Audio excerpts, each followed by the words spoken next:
वालेकुम दोस्तों, उम्मीद करता हूँ आप तुम्हारे दोस्त खैरियत से होंगे। अच्छा दोस्तों, ये हाइड्रोजन पेरोक्साइड है, ये आप देख लें। ये इस तरह जल्दी जल्दी मैं इसलिए बना रहा हूँ कि ये फ्यूम्स इसके उड़ते रहते हैं, तो आप देख लें ये आम किसी भी मेडिकल स्टोर से मिल जाएगी।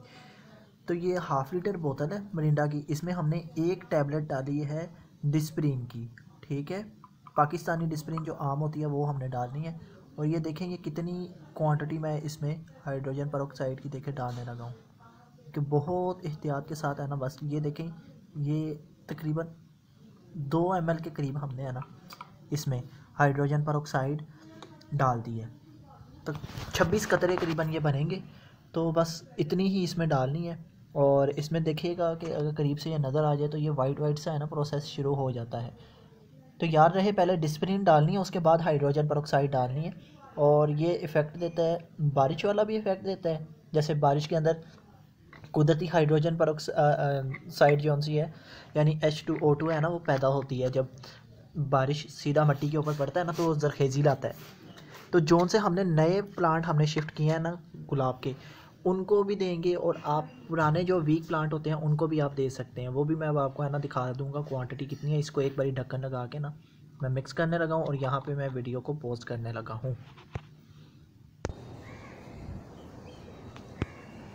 ठीक है दोस्तों, मैं अब ऊपर छत पे आ गया हूँ और अब आपको मैं दिखाता हूँ ये जितने भी ये नए हमारे प्लांट्स हैं इनमें ये चला जाएगा। याद रहे ज़्यादा गीला है तो इससे हम हर रोज़ इसको पानी नहीं दे रहे हैं और गुड़ाई वगैरह कर रहे हैं, लेकिन जब आप प्लांट लेके आते हैं तो 3 दिन बाद या 5 दिन बाद आप उसको लाजमी ये हाइड्रोजन पेरोक्साइड वाला पानी दिया करें, और क्योंकि इससे पौधे की इम्यूनिटी बढ़ती है।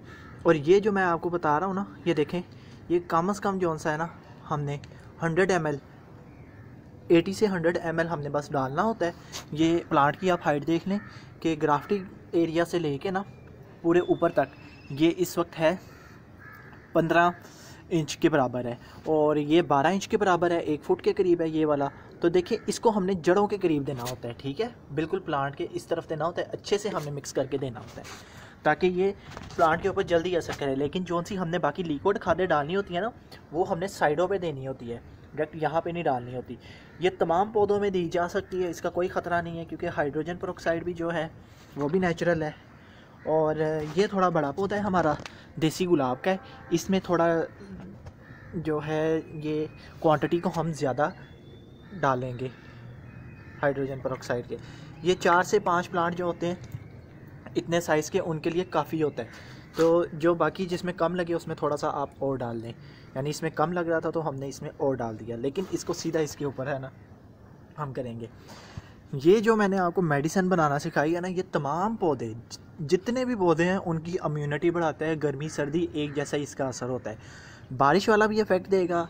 और ऑक्सीजन और हाइड्रोजन जो है उसका फ़ायदा ये है कि जो एक्टिवेट आपके नहीं हुए होते अंदर ये माइक्रोन्स वगैरह और बाकी जो ख़ास तरह के यानी खुलियात होते हैं जो खाद बनाते हैं मिट्टी के अंदर, उनको एक्टिवेट करने के लिए होता है। उनके लिए नुकसानदेह ये बिल्कुल नहीं होता, ये याद रहे। ये बल्कि पैदा करता है और उनकी अफजाइश में मदद करता है, जिससे प्लांट को बूस्ट मिलता है और प्लांट जो है वो कुदरती तौर पे है ना उसमें इम्यूनिटी आ जाती है।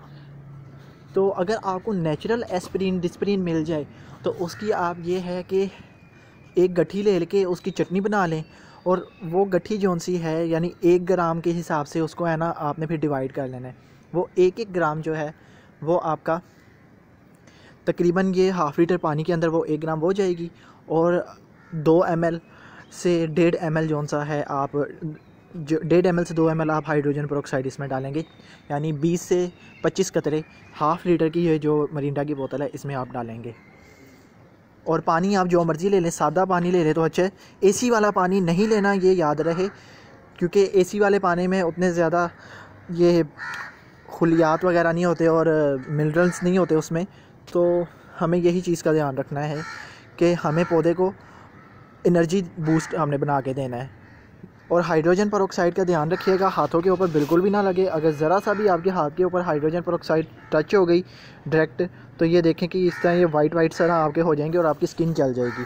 इसलिए हमेशा ग्लव्स पहन के आपने करना है। तो ये मेरा जो सा प्लांट है ये एक दफ़ा डेड हो गया था पूरा, और इसी जो सी ये मेरी अपनी बनाई हुई मेडिसन है,